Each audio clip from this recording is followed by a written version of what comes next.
বিসমিল্লাহির রহমানির রহিম। সুপ্রিয় ষষ্ঠ শ্রেণীর প্রাতঃ দিবা শাখার শিক্ষার্থীরা, আসসালামু আলাইকুম। আশা করি তোমরা সবাই ভালো আছো।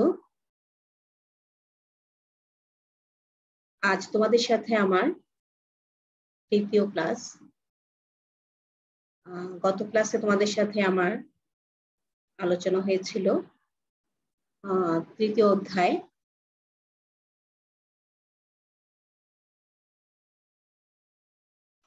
বিশ্ব ভৌগোলিক পরিমণ্ডলে বাংলাদেশ। আমি তোমাদের সাথে আজ আছি ইয়াসমিন পারভিন, প্রাতঃ শাখা, সহকারী শিক্ষক, ডক্টর খাস্তগী সরকারি বালিকা উচ্চ বিদ্যালয়। সুপ্রিয় শিক্ষার্থীরা, আশা করি তোমাদের সবার সামনে বই আছে।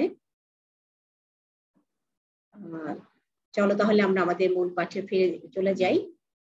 তো গত ক্লাসে আমরা তোমাদের সাথে আমি আলোচনা করেছিলাম তৃতীয় অধ্যায় বিশ্ব ভৌগোলিক পরিমণ্ডলে বাংলাদেশ এর পাঠ 1 পড়িয়েছিলাম।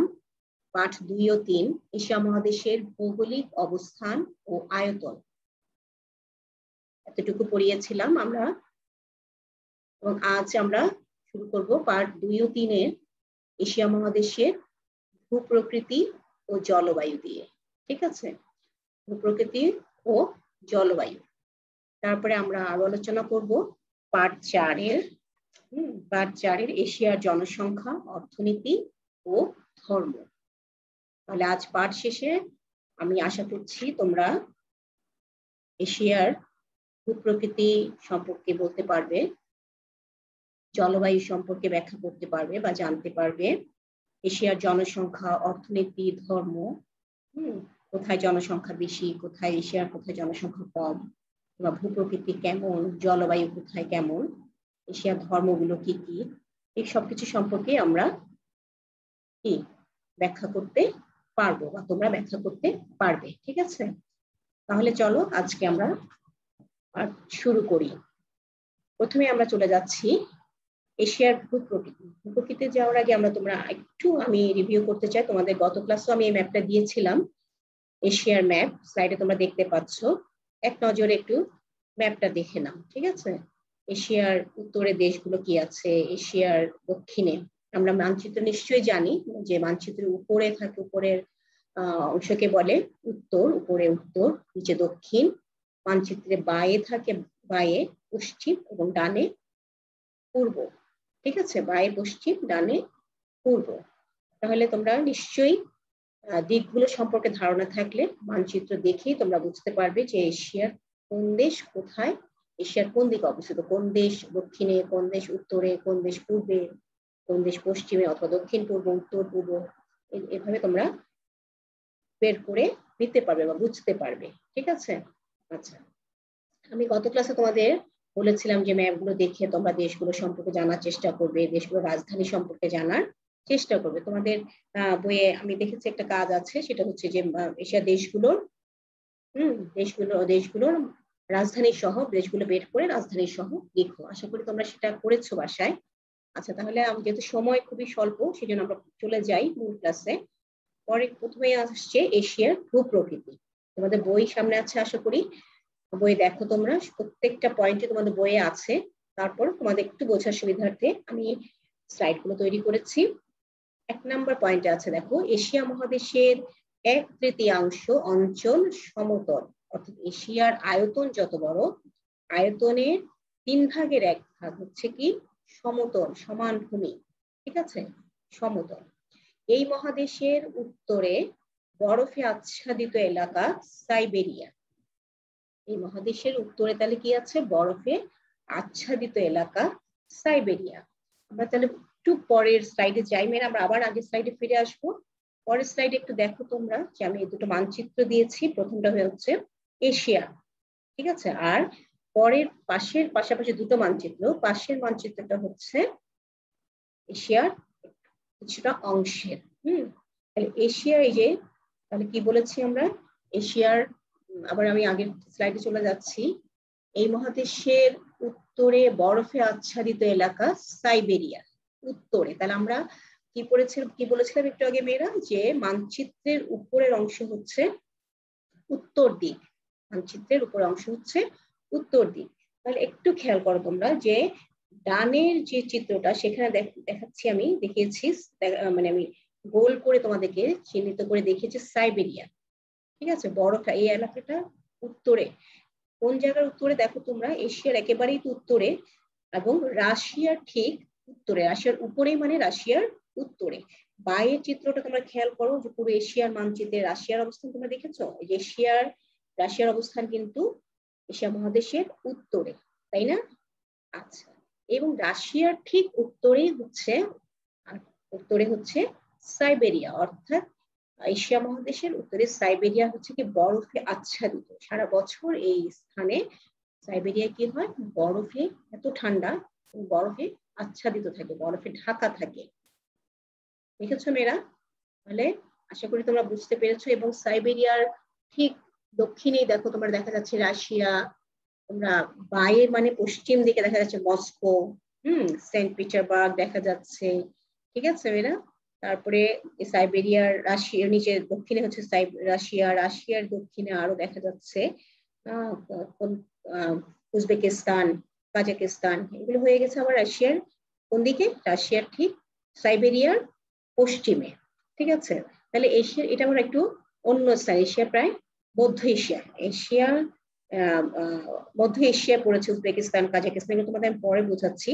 যেটা দেখো রাশিয়ার কিন্তু এই যে বাইরের চিত্রটা খেয়াল করো, বাইরের চিত্রে দেখো রাশিয়ার ঠিক দক্ষিণ পশ্চিম দিকে হচ্ছে মধ্য এশিয়া। ঠিক আছে, রাশিয়ার ঠিক দক্ষিণ পশ্চিম হচ্ছে মধ্য এশিয়া। তোমাদের আমি বারবার একটু কেন মধ্য এশিয়া সম্পর্কে বলছি সেটা আমরা পরের পয়েন্টে গেলেই বুঝতে পারবো। খেয়াল করো, রাশিয়ার দক্ষিণ পশ্চিম হচ্ছে মধ্য এশিয়া। ঠিক আছে মেয়েরা? তাহলে ক্লিয়ার? আমরা সাইবেরিয়া সম্পর্কে আশা করি তোমরা ক্লিয়ার হয়েছো। তাহলে সাইবেরিয়া হচ্ছে কোথায়, এশিয়ার উত্তরে। সাইবেরিয়ার বৈশিষ্ট্য কি এই স্থানে, এই স্থানের বৈশিষ্ট্য হচ্ছে যেহেতু এটা উত্তরে অবস্থিত, একেবারে উত্তরে অবস্থিত, তাই এই স্থানটা সারা বছর বরফে আচ্ছাদিত থাকে। আচ্ছা, তারপরে আমরা পরের পয়েন্টে চলে যাই।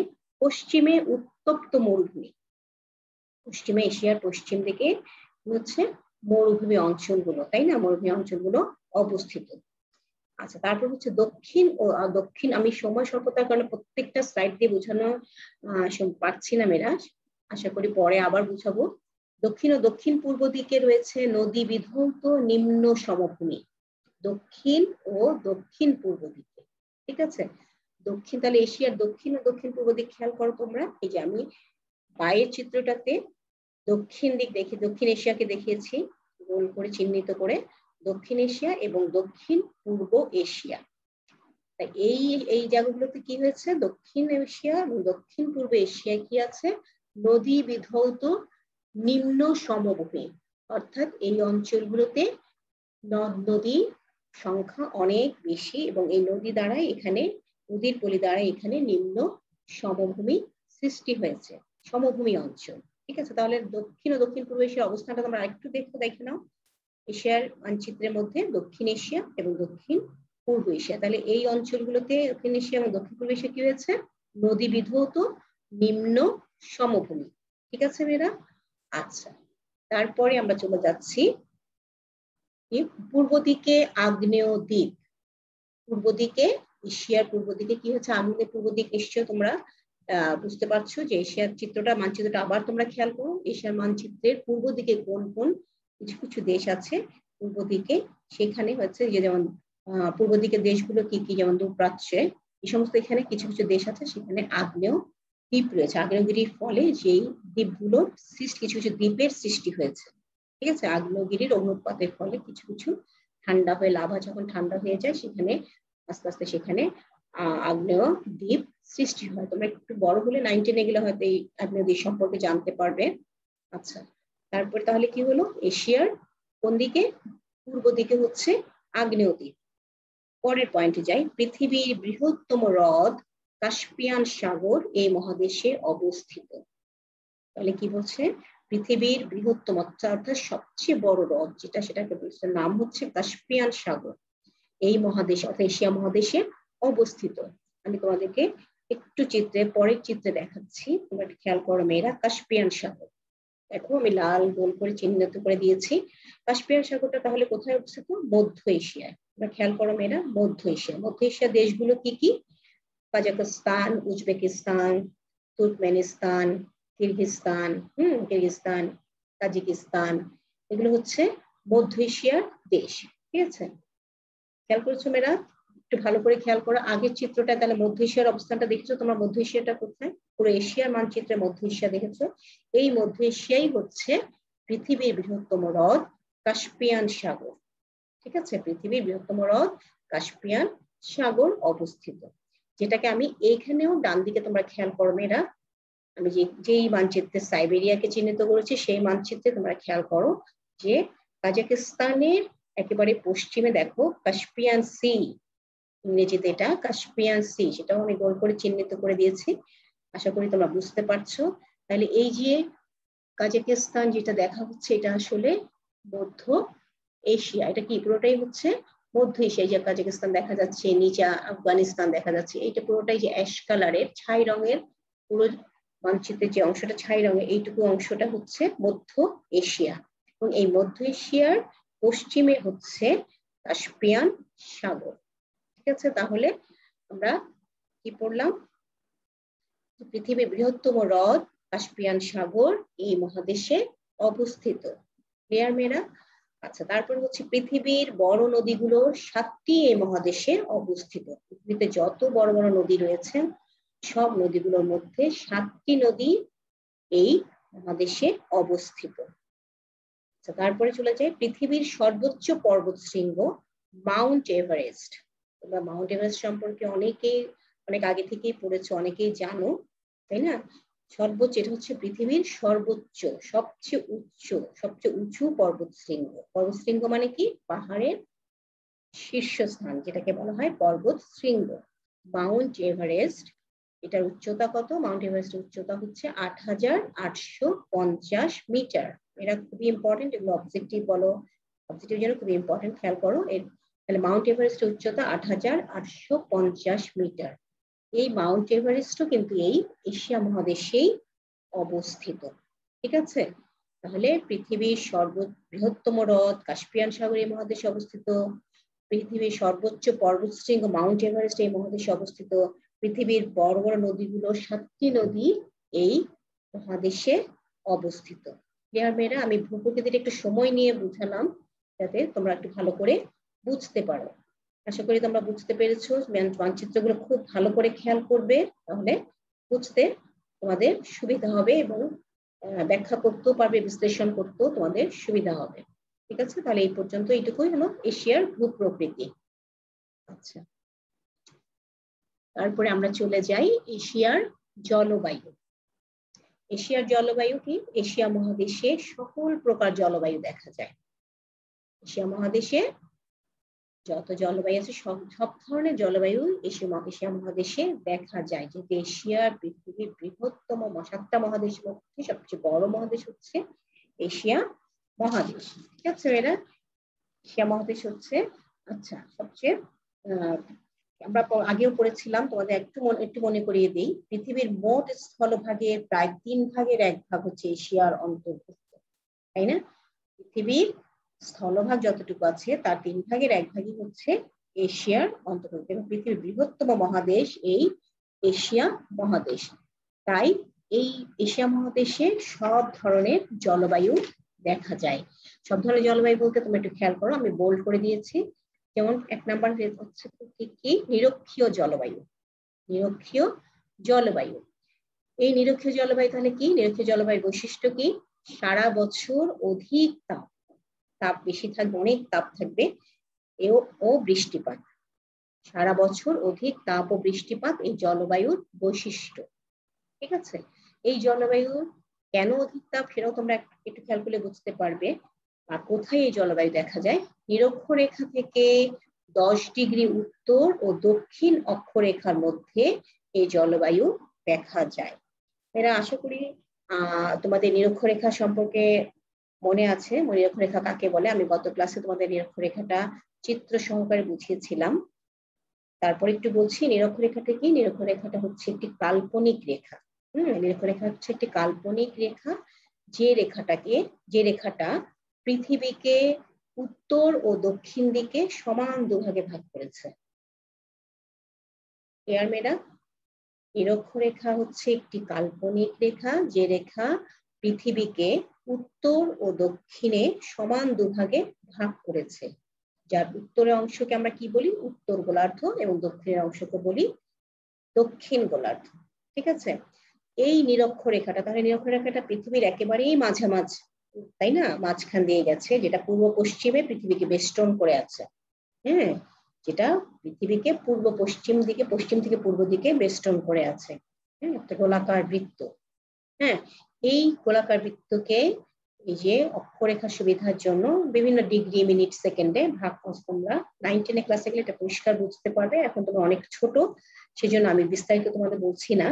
এই নিরক্ষরেখার ঠিক 10 ডিগ্রি উত্তর এবং 10 ডিগ্রি দক্ষিণ। ঠিক আছে? 10 ডিগ্রি একেবারে নিরক্ষরেখার কাছাকাছি, 10 ডিগ্রি মানে একেবারেই নিরক্ষরেখার কাছাকাছি। হ্যাঁ, 10 ডিগ্রি উত্তর এবং 10 ডিগ্রি দক্ষিণ অক্ষরেখার মধ্যে এই জলবায়ু দেখা যায়। ক্লিয়ার মেয়েরা? তাহলে নিরক্ষীয় জলবায়ু বৈশিষ্ট্য কি? যেহেতু নিরক্ষরেখার উপরে সূর্য লম্বভাবে কিরণ দেয়, তাই না? সূর্য কি করে? লম্বভাবে কিরণ দেয়, যার ফলে এর আশেপাশের স্থান অনেক বেশি তাপ পায়। সবচেয়ে বেশি তাপ পায় এর আশেপাশের স্থানগুলো। যেহেতু এটা নিরক্ষরেখার একেবারে 10 ডিগ্রি মানে একেবারে কাছাকাছি স্থান, 10 ডিগ্রি উত্তর এবং দক্ষিণের স্থানগুলো, তাই এই স্থানগুলো অনেক বেশি গরম থাকে, উষ্ণ থাকে, অনেক তাপ থাকে এখানে। এর ফলে কি হয়? বৃষ্টিপাতও সেখানে প্রচুর হয়। তাই সারা বছরই এখানে বৃষ্টিপাত এবং সারা বছরই কি হয়? সূর্যতাপ অধিক থাকে। তাহলে নিরক্ষীয় জলবায়ু ক্লিয়ার? এই নিরক্ষীয় জলবায়ু এশিয়া মহাদেশের কোন কোন স্থানে দেখা যায়, নিরক্ষরেখার আশেপাশের স্থানগুলোতে। ঠিক আছে? 2 নাম্বারে চলে যাচ্ছে। 2 নাম্বার হচ্ছে মৌসুমী জলবায়ু। মৌসুমী জলবায়ু আমরা জানি আমাদের দেশ বাংলাদেশ, তোমরা নিশ্চয়ই জানো যে বাংলাদেশ মৌসুমী জলবায়ুর অন্তর্ভুক্ত একটি দেশ, তাই না? আমাদের বাংলাদেশে মৌসুমী জলবায়ু দেখা যায়। তাহলে এই মৌসুমী জলবায়ুর কেন দেখা যায় এবং মৌসুমী জলবায়ুর বৈশিষ্ট্য কি? মৌসুমী জলবায়ু হচ্ছে বৃষ্টিবহুল গ্রীষ্মকাল ও বৃষ্টিবিহীন শীতকাল। আমাদের দেশে গ্রীষ্মকালেই কি হয় মেয়েরা? বৃষ্টিপাত হয়, তাই না? এই যে মে, এপ্রিল থেকে শুরু হয়, এপ্রিল, মে, জুন, জুলাই, অগস্ট এগুলো হচ্ছে আমাদের দেশে এখন গরম। এই যে এখন মে মাস চলছে, মে মাস প্রায় শেষ, তাই না? হ্যাঁ, আজকেও যেমন চিটাগাংয়ে বৃষ্টি হলো। তাহলে এই যে এই সময়টা হচ্ছে গ্রীষ্মকাল। আমরা জানি এখন কি চলছে আমাদের? গ্রীষ্মকাল, বৈশাখ এবং জ্যৈষ্ঠ। হ্যাঁ, গ্রীষ্মকাল। তাছাড়া এই যে গ্রীষ্মকাল হবে কি বহুল, অনেক বৃষ্টি থাকে, এবং বৃষ্টিবিহীন শীতকাল, শীতকালে বৃষ্টি প্রায় হয়ই না। এই যে জলবায়ু, এই বৈশিষ্ট্যগুলোই হচ্ছে মৌসুমী জলবায়ুর বৈশিষ্ট্য। তাহলে বৃষ্টিবহুল গ্রীষ্মকাল ও বৃষ্টিবিহীন শীতকাল। বৃষ্টিবিহীন মানে বৃষ্টি হয় না। হ্যাঁ, বৃষ্টি হয় না। বৃষ্টিবহুল হচ্ছে বৃষ্টি বেশি হয়, কখন? গ্রীষ্মকালে। আর শীতকালে একেবারে বৃষ্টি হয় না প্রায়। বৃষ্টিবিহীন শীতকাল এই জলবায়ুর, কোন জলবায়ুর? মৌসুমী জলবায়ুর প্রধান বৈশিষ্ট্য। দক্ষিণ ও দক্ষিণ পূর্ব এশিয়ার, একটু খেয়াল করো মেয়েরা, দক্ষিণ ও দক্ষিণ পূর্ব এশিয়ার Bharat, Bangladesh, Sri Lanka, Myanmar, Thailand, Laos, Philippine, চীন ও জাপানের দক্ষিণাংশ এই জলবায়ুর অন্তর্গত। দক্ষিণ ও দক্ষিণ পূর্ব এশিয়া, আমরা কোন এশিয়ায় বসবাস করি? আমরা দক্ষিণ পূর্ব এশিয়ায়, বাংলাদেশ, তাই না? দক্ষিণ পূর্ব এশিয়া, দক্ষিণ ও দক্ষিণ পূর্ব এশিয়া, তাহলে এই দেশগুলো কি মৌসুমী জলবায়ুর অন্তর্গত। ঠিক আছে মেয়েরা? তাহলে এরপরে আসি মরু অঞ্চলের জলবায়ু। মরু অঞ্চলের জলবায়ু যে মরুভূমি আছে, তাই না? এশিয়া মহাদেশের কোথায় মরুভূমি আছে আমরা বলেছিলাম? এশিয়া মহাদেশের যে পশ্চিমে, তাই না, মরুভূমি দেখা যায়। মরুভূমি যেমন এই যে সৌদি আরবে বলো, এই সমস্ত সৌদি আরবের দেশগুলোতে কি হয়? মরুভূমি, সেখানে অধিক উষ্ণ, অনেক বেশি গরম থাকে, সেখানে প্রায় বৃষ্টি হয় না, তাই না? বৃষ্টি হয় না। তাহলে যে মধ্য, এই দেশগুলো কোথায় অবস্থিত? মধ্য এশিয়ায়। এই দেশগুলো কোথায় অবস্থিত? মধ্য এশিয়ায়। তাহলে এই যে বৃষ্টিহীনতা মানে বৃষ্টি একেবারেই হয় না, বৃষ্টি হয় না এবং অনেক বেশি গরম থাকে, বৃষ্টি হয় না বলে সেই সমস্ত দেশে গাছপালাও কম হয়, যার ফলে সেখানে কি হয়? বৃষ্টিহীনতার কারণে, বৃষ্টি না হওয়ার কারণে এবং অনেক গরম থাকার কারণে সেখানে বৃষ্টি না হওয়ার কারণে সে সমস্ত দেশে গাছপালা হয় না, এবং গাছপালা না হওয়ার কারণে কি হয়, বৃষ্টি হয় না, অনেক গরম থাকে। তাই এই বৃষ্টিহীনতা ও উষ্ণতার পার্থক্য মধ্য এশিয়ায় এই জলবায়ু সৃষ্টি করেছে। পার্থক্য বলতে এখানে যেমন বৃষ্টিও হয় না, তেমনি অনেক গরম এই সমস্ত দেশে। কোথায়? মধ্য এশিয়ার দেশগুলোতে এখানে কি হয়েছে, মরু অঞ্চলের জলবায়ু দেখা যায়, মরু অঞ্চলের জলবায়ু সৃষ্টি করেছে। আচ্ছা, এরপরে চলে যাচ্ছি 4 নম্বর পয়েন্ট, ভূমধ্যসাগরীয় জলবায়ু। ভূমধ্যসাগরীয় জলবায়ু, ভূমধ্যসাগরীয় জলবায়ুর বৈশিষ্ট্য কি? এটা ঠিক মৌসুমী জলবায়ুর বিপরীতটা। মৌসুমী জলবায়ুর বিপরীত। মৌসুমী জলবায়ুতে বৃষ্টি হতো গ্রীষ্মকালে, বৃষ্টি সবচেয়ে বেশি হয় গ্রীষ্মকালে, এবং শীতকালে বৃষ্টি হয় না। আর ভূমধ্যসাগরীয় জলবায়ুতে শীতকালে বৃষ্টি বহুল থাকে, শীতকাল অনেক বৃষ্টি হয়, আর গ্রীষ্মকাল বৃষ্টিহীন, অর্থাৎ বৃষ্টি হয় না। ঠিক আছে মেয়েরা, এই জলবায়ুর অন্যতম বৈশিষ্ট্য। তাহলে ভূমধ্যসাগরীয় জলবায়ুর বৈশিষ্ট্য হলো মৌসুমী জলবায়ুর বৈশিষ্ট্যের ঠিক বিপরীত। ঠিক আছে, মৌসুমী জলবায়ু হচ্ছে বৃষ্টিবহুল গ্রীষ্মকাল ও বৃষ্টিবিহীন শীতকাল, আর ভূমধ্যসাগরীয় জলবায়ুর বৈশিষ্ট্য হচ্ছে বৃষ্টিবহুল শীতকাল ও বৃষ্টিহীন গ্রীষ্মকাল। ক্লিয়ার মেয়েরা? তাহলে আমরা দেখতে পাচ্ছি যে এশিয়া মহাদেশে প্রায় সব ধরনের, সকল প্রকার, প্রায় না, সব ধরনের জলবায়ু দেখা যায়। যেহেতু এশিয়া মহাদেশটা অনেক বড়, বৃহত্তম মহাদেশ, তাই না, অনেক বড় একটা মহাদেশ, সবচেয়ে বড় মহাদেশ, তাই এখানে সব ধরনের জলবায়ুই হয় দেখা যায়, সমন্বয় ঘটে, সব ধরনের জলবায়ু আমরা দেখতে পাই। ক্লিয়ার মেয়েরা? তাহলে এশিয়ার জলবায়ু। আচ্ছা, এরপরে আমরা এরপরে আমরা চলে যাচ্ছি পার্ট 4। এটা সময় খুবই কম, আমি তাড়াতাড়ি করে পড়ছি। পার্ট 4, এশিয়ার জনসংখ্যা, অর্থনীতি ও ধর্ম। এশিয়ার জনসংখ্যা, অর্থনীতি ও ধর্ম। প্রথমে আমরা যাচ্ছি এশিয়ার জনসংখ্যা। এটা খেয়াল করো, তোমাদের বইয়েও আছে। এশিয়ার লোক সংখ্যা কত দেখো, 456,667,000। এই যে তথ্যটা, এই তথ্যটা সবসময় তথ্যটার উৎস কি, কোথা থেকে আমরা তথ্যটা পেয়েছি? বিশ্ব ব্যাংকের তথ্য। বিশ্ব ব্যাংক একটা জরিপ করে এই তথ্যটা বের করেছে। কত সালে? 2019 সালে। তোমরা যখন তথ্য দেবে, কোনো ডাটা দেবে বা ফিগার বসাবে, তখন কিন্তু অবশ্যই সেই তথ্যটা কোথা থেকে নেওয়া হয়েছে, উৎসটা কোথায়, আমরা কোথা থেকে নিয়েছি, সেটা অবশ্যই কি করতে হবে, আমাদের লিখতে হবে, তাই না? কারণ তুমি 456 কোটি যদি জনসংখ্যা দিয়ে রাখো, এখন 2021 হয়তো জনসংখ্যা 2 বছর আরো বেড়ে গেছে। তাই আমরা লিখবো যে এটা 2019-এর জরিপ অনুযায়ী। কাদের জরিপ? কে জরিপ করেছিল? বিশ্ব ব্যাংক। ঠিক আছে, বিশ্ব ব্যাংক এক জরিপটা করেছিল 2019 সালে। সেই তাদের তথ্যানুযায়ী এশিয়ার লোক সংখ্যা হচ্ছে 456,667,000, যা বিশ্বের মোট জনসংখ্যা কত? সে 2019 সালে কত ছিল? 770 কোটি। প্রায় 700, প্রায় লিখবে তোমরা, 770 কোটি। এই 770 কোটির 60 ভাগের বেশি, 60 ভাগ, ঠিক আছে, 60 ভাগেরও বেশি হচ্ছে এই এশিয়ার বসবাসকারী লোক সংখ্যা বা জনসংখ্যা। ঠিক আছে, আচ্ছা, তারপরে এশিয়া মহাদেশের মোট জনসংখ্যার প্রায় 2/3 লোক পূর্ব এশিয়া, বিশেষ করে ভারত উপমহাদেশে বসবাস করে। ঠিক আছে, তাহলে জনসংখ্যা, এই এশিয়ার এত জনসংখ্যা, যা পৃথিবীর জনসংখ্যা 60 ভাগের বেশি, এই জনসংখ্যার আবার বেশিরভাগ, প্রায় 2/3, হ্যাঁ, এই যে 456,667,000 এর 2/3, অর্থাৎ 3 ভাগ করলে 3 ভাগের 2 ভাগ মানুষই বা 2 ভাগ লোকই কোথায় বসবাস করে? পূর্ব এশিয়ায়। পূর্ব এশিয়ায়, বিশেষ করে ভারত উপমহাদেশে,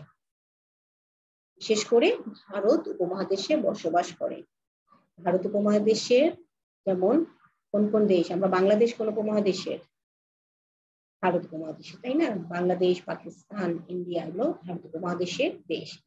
আচ্ছা, তাহলে অধিকাংশ এই দেশগুলো জনবসতি অনেক বেশি, অর্থাৎ ঘনত্ব, জনসংখ্যার ঘনত্ব এই দেশগুলোতে অনেক বেশি, সবচেয়ে বেশি। ঠিক আছে, জনসংখ্যা ও আয়তনে এশিয়া মহাদেশের সবচেয়ে বড় দেশ চীনের জনসংখ্যা খেয়াল করো, এশিয়ার মধ্যে, এশিয়া মহাদেশে সবচেয়ে বৃহত্তম দেশ কোনটি? বড় দেশ হচ্ছে চীন। সবচেয়ে বড় দেশ হচ্ছে চীন, আর সবচেয়ে ছোট দেশ হচ্ছে মালদ্বীপ। এরা এগুলো তোমরা বইয়ের মধ্যে আন্ডারলাইন করবে অথবা করে রাখবে, পয়েন্ট করে রাখবে। এগুলো তোমাদের ইম্পর্টেন্ট, অবজেক্টিভের জন্য বেশ ইম্পর্টেন্ট। জনসংখ্যা ও আয়তনে, শুধু জনসংখ্যার দিকে চীন বড় নয়, শুধু আয়তনে চীন বড় নয়, জনসংখ্যার দিকেও চীন সবচেয়ে প্রথম অবস্থানে আছে। তাহলে জনসংখ্যা ও আয়তনে এশিয়া মহাদেশের সবচেয়ে বড় দেশ চীনের জনসংখ্যা কত দেখো তোমরা? 139 কোটি 80 লক্ষ। 139 কোটি 80 লক্ষ। পরবর্তী স্থানে কে আছে দেখো? ভারত। পরবর্তী স্থান আছে ভারত। ভারতের জনসংখ্যা তাহলে কত? 136 কোটি 60 লক্ষ। 136 কোটি 60 লক্ষ। এবং সবচেয়ে ছোট দেশ, জনসংখ্যার দিক থেকেও ছোট, আয়তনেও ছোট, সবচেয়ে ছোট দেশ মালদ্বীপের জনসংখ্যা হচ্ছে 5,30,000, মাত্র 5,30,000। এবং এই তথ্যগুলো পাওয়া গেছে কোথা থেকে আমরা পেয়েছি? বিশ্ব ব্যাংকের তথ্যানুযায়ী। বিশ্ব ব্যাংক জরিপ করে তথ্যগুলো বের করেছে কবে? 2019 সালে। ক্লিয়ার মেয়েরা? তাহলে এশিয়ার সংখ্যা হচ্ছে 7টা মহাদেশের মধ্যে সবচেয়ে বেশি, অর্থাৎ বিশ্বে যত জনসংখ্যা রয়েছে 770 কোটি, তার 60% বেশি হচ্ছে এশিয়ার জনসংখ্যা। ঠিক আছে? এবং এই যে 60% বেশি জনসংখ্যা, এই যে 456 কোটি 6,67,000, এর আবার 2/3, অর্থাৎ 3 ভাগ করলে 3 ভাগের 2 ভাগ লোকই বসবাস করে কোথায়? পূর্ব এশিয়ায়, বিশেষ করে ভারত উপমহাদেশে। এবং এশিয়ার সবচেয়ে বৃহত্তম দেশ কোনটি? চীন। কিন্তু আয়তনে চীন বড় না, এই চীনের জনসংখ্যাও সবচেয়ে বেশি। তারপরে দ্বিতীয় অবস্থানে আছে কে? ভারত। আর সবচেয়ে ছোট দেশ মালদ্বীপ, যেমন আয়তনে ছোট আর জনসংখ্যার দিকেও কম, 5,30,000। ঠিক আছে মেয়েরা? ক্লিয়ার? আচ্ছা, তাহলে তোমাদের একটু বোঝার সুবিধার জন্য আমি দক্ষিণ এশিয়ার দেশগুলো, যেহেতু আমরা বাংলাদেশ কোন এশিয়া বসবাস করি, আমরা বাংলাদেশ কোন এশিয়া অন্তর্ভুক্ত? দক্ষিণ এশিয়া, তাই না? আমরা দক্ষিণ এশিয়া। এই যে দক্ষিণ এশিয়ার দেশগুলোর ধারাবাহিক জনঘনত্ব মানে জনসংখ্যার ঘনত্ব, অর্থাৎ কোন দেশে জনসংখ্যা সবচেয়ে বেশি। দক্ষিণ এশিয়ার দেশগুলো কি কি দেখো তোমরা, প্রথমে একটু খেয়াল করো। ইন্ডিয়া, পাকিস্তান, বাংলাদেশ, সংক্ষেপে ইংলিশে লেখা আছে নেপাল, NPL মানে নেপাল, BTN মানে ভুটান, হ্যাঁ, LKA মানে শ্রীলঙ্কা, আর হচ্ছে MDB হচ্ছে মালদ্বীপ। খেয়াল করো, মালদ্বীপ। আমি অ্যারো মার্ক দিয়ে দেখিয়েছি উপর থেকে কমে এসেছে, তাই না? নিচের দিকে এসেছে মানে উপরে আছে কি সর্বোচ্চ, এবং নিচেরটা হচ্ছে অর্থাৎ সর্বোচ্চ থেকে সর্বনিম্ন দিকে ধারাবাহিকভাবে দেশগুলো সাজানো আছে। ঠিক আছে মেয়েরা? ধারাবাহিকভাবে তোমাদের একটু বোঝার জন্য, যেহেতু তোমাদের বইয়ে ডিটেলস এটা নেই, তারপর আমি একটু দক্ষিণ এশিয়ার, যেহেতু আমরা বাংলাদেশ দক্ষিণ এশিয়ার অন্তর্গত একটি দেশ, সেই কারণে এটা আমি তোমাদের একটু জানাচ্ছি বা বোঝানোর চেষ্টা করছি। দেখো, প্রথমে আছে কি সর্বোচ্চ জনসংখ্যায়, দক্ষিণ এশিয়ার সর্বোচ্চ জনসংখ্যা জনঘনত্ব সবচেয়ে বেশি কোথায়? ইন্ডিয়ায়। তারপর হচ্ছে পাকিস্তান, তারপরে বাংলাদেশ, তারপর নেপাল, তারপরে ভুটান, তারপরে শ্রীলঙ্কা, তারপরে হচ্ছে মালদ্বীপ। বুঝেছো মেয়েরা? তোমাদের জেনে রাখা ভালো। সবসময় একেবারে বইয়ের পড়াই করতে হবে বা সবসময় বইয়েরটাই জানতে হবে এমন কোনো কথা নেই। তোমরা সবসময় বাইরের থেকে কিছুটা আউট নলেজ নেওয়ার চেষ্টা করবে বা বাইরে থেকে কিছুটা জানতে চেষ্টা করবে। তোমরা জানলে আমাকে জানানোর চেষ্টা করবে, আমরা একসাথে আলোচনা সাপেক্ষে আরো আলোচনা করবো। যারা জানে না তাদেরকে মেয়েরা ক্লাসে বসে আমরা অন্যদের জানানোর চেষ্টা করতে পারি, তাই না? আচ্ছা, তাহলে এই গেল আমাদের এশিয়ার কি জনসংখ্যা। তারপর চলে যাই আমরা এশিয়ার অর্থনীতি। এশিয়ার অর্থনীতি, আমাদের সময় মনে হয় প্রায় শেষ হয়ে গেছে, তারপর আমি আরেকটু সময় তোমাদের কাছ থেকে চেয়ে নিচ্ছি বা একটু সময় নিচ্ছি। এশিয়ার অর্থনীতি দেখো মেয়েরা, খেয়াল করো যে এশিয়া মহাদেশ কৃষি প্রধান। এশিয়া মহাদেশ কৃষি প্রধান। আমরা বাংলাদেশও কিন্তু কি, বাংলাদেশও কৃষি প্রধান দেশ, তাই না? আমরা জানি বাংলাদেশ কৃষি প্রধান দেশ। এশিয়া মহাদেশ হচ্ছে কৃষি প্রধান। ধান উৎপাদনে শীর্ষস্থানীয়। যতগুলো মহাদেশ রয়েছে, বিশ্বে যত দেশ হচ্ছে তার মধ্যে সবচেয়ে বেশি ধান উৎপাদন হয় এশিয়া মহাদেশে। ঠিক আছে? চীন পৃথিবীর প্রধান ধান উৎপাদনকারী দেশ। চীন হচ্ছে পৃথিবীর প্রধান ধান উৎপাদন, পৃথিবীর সবচেয়ে বেশি ধান উৎপাদন হয় চীনে। যে চীন হচ্ছে এশিয়া মহাদেশের একটি দেশ। চা উৎপাদনে বিশ্বের চীন প্রথম, ভারত দ্বিতীয় এবং শ্রীলঙ্কা চতুর্থ। তোমরা হয়তো চিন্তা করছো যে তৃতীয় অবস্থান নাই কেন? তৃতীয় অবস্থান হয়তো অন্য মহাদেশের কোনো দেশের, ঠিক আছে। কিন্তু এশিয়ার দেশগুলোর মধ্যে এশিয়া প্রথম, দ্বিতীয় এবং চতুর্থ স্থান অধিকার করে আছে কিসে? চা উৎপাদনে। এবং আমরা জানি যে চা উৎপাদনে বাংলাদেশও অনেক এগিয়ে আছে, তাই না? বাংলাদেশ থেকে চা কি হয়, আমরা রপ্তানি করি। আমাদের রপ্তানিজাত দ্রব্যের মধ্যে, পণ্যের মধ্যে চাও একটি। আচ্ছা, তারপরে আছে এই মহাদেশে প্রচুর প্রাকৃতিক সম্পদ। তেল, ব্র্যাকেটে আমি দিয়েছি দেখো, তেল, গ্যাস, ম্যাঙ্গানিজ, আকরিক লোহা, কয়লা ইত্যাদি। এগুলো কি? প্রাকৃতিক সম্পদ, অর্থাৎ ভূ অভ্যন্তর থেকে যে সম্পদগুলো আমরা পাই সেগুলোকে বলা হয় প্রাকৃতিক সম্পদ, মাটির নিচ থেকে। এই প্রাকৃতিক সম্পদগুলো এই মহাদেশে প্রচুর রয়েছে, ঠিক আছে। যেমন আমাদের দেশ কি, আমাদের দেশে প্রচুর প্রাকৃতিক গ্যাস রয়েছে, তাই না? তারপরে বিশ্বে যে তেল, এই তেলগুলো এশিয়া মহাদেশে, এই এশিয়া মহাদেশের তেলের উপরে বিশ্বের অন্যান্য মহাদেশগুলো নির্ভরশীল, তাই না? অন্যান্য মহাদেশগুলো নির্ভরশীল। শিল্পক্ষেত্রে এই মহাদেশ ব্যাপক উন্নতি করেছে। শিল্পক্ষেত্রে জাপান, তোমরা জানো যে জাপান শিল্প সমৃদ্ধ, অসংখ্য সমৃদ্ধ, তৃতীয় শিল্প সমৃদ্ধ দেশ। জাপান পৃথিবীর তৃতীয় শিল্প সমৃদ্ধ দেশ। এবং বাংলাদেশও কিন্তু পিছিয়ে নেই, বাংলাদেশও তৈরি পোশাক শিল্পে এগিয়ে আছে, তাই না? বাংলাদেশ বর্তমানে বেশ কয়েক বছর ধরে বাংলাদেশ তৈরি পোশাক শিল্পে অনেক এগিয়ে আছে। তাই এগুলো এশিয়ার অর্থনীতি। তাহলে এশিয়ার অর্থনীতি আমরা কি পেলাম? প্রধানত এশিয়া কৃষি প্রধান দেশ, ধান উৎপাদনে এশিয়া শীর্ষস্থানীয়, চা উৎপাদনেও এশিয়া শীর্ষস্থানগুলো দখল করে আছে, প্রাকৃতিক সম্পদ প্রচুর পরিমাণে রয়েছে। কিছু কিছু প্রাকৃতিক সম্পদের উপরে বিশ্বের সকল দেশ, যেমন তেলের জন্য বিশ্বের সকল দেশ এই এশিয়া মহাদেশের উপর নির্ভরশীল। এবং শিল্পক্ষেত্রেও অনেক শিল্প সমৃদ্ধ এই এশিয়া মহাদেশ। তার মধ্যে জাপান হচ্ছে সারা বিশ্বের তৃতীয় শিল্প সমৃদ্ধ দেশ হচ্ছে জাপান। এগুলো এশিয়ার অর্থনীতি। আচ্ছা মেয়েরা, তাহলে এশিয়ার আমরা বললাম কি? জনসংখ্যা, অর্থনীতি এবং ধর্ম সম্পর্কে আমরা, তোমরা বইটা পড়ে নেও, বইয়ে তোমাদের মোটামুটি আছে যে ধর্ম পৃথিবীর প্রায়, আমি স্লাইড তৈরি করিনি, সময় স্বল্প, সে কারণে পৃথিবীর প্রায় সকল প্রধান ধর্মের উদ্ভব কোথায়? এশিয়ায়। প্রধান ধর্মগুলো কি কি? যেমন প্রায় সকল প্রধান ধর্ম হচ্ছে কোথায়? এশিয়ায় এর উদ্ভব হয়েছে। যেমন প্রাচীন ধর্মের মধ্যে আমাদের বইয়ে আছে দেখো, হিন্দু, জৈন, বৌদ্ধ ধর্মের জন্ম এশিয়াতেই। এরপর ইহুদি ও পরে খ্রিস্ট ধর্মের উদ্ভব ঘটে দক্ষিণ পশ্চিম এশিয়া বা মধ্যপ্রাচ্য। ঠিক, আমি তোমাদের বই থেকে একটু পড়ে শোনালাম। দক্ষিণ পশ্চিম এশিয়া বা মধ্যপ্রাচ্য থেকেই 7ম শতকে ইসলাম ধর্ম পৃথিবীব্যাপী ছড়িয়ে পড়ে। ইসলাম ধর্মের উৎস কোথায়? দক্ষিণ পশ্চিম এশিয়া বা মধ্যপ্রাচ্য, ঠিক আছে, মধ্যপ্রাচ্য।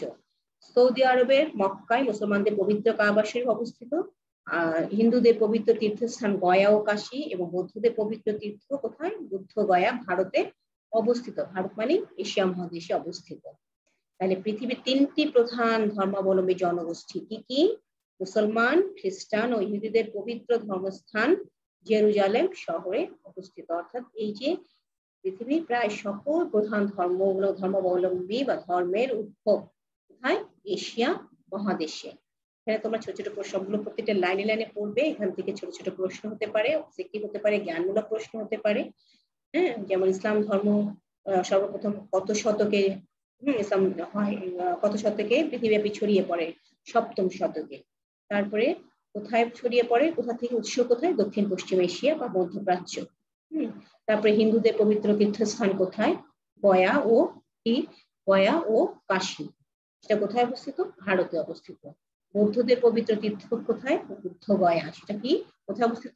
ভারতে। এই যে এগুলো ছোট ছোট প্রশ্নগুলোর জন্য তোমরা খুব ভালো করে, ছোট্ট একটা প্যারা কিন্তু খুব ভালো করে পড়ে নেবে। তাহলে আজকে এইটুকু তোমাদের পড়ালাম, পার্ট 4 পর্যন্ত। বাড়ির কাজ, ছোট্ট ছোট দুটো বাড়ির কাজ দিচ্ছি।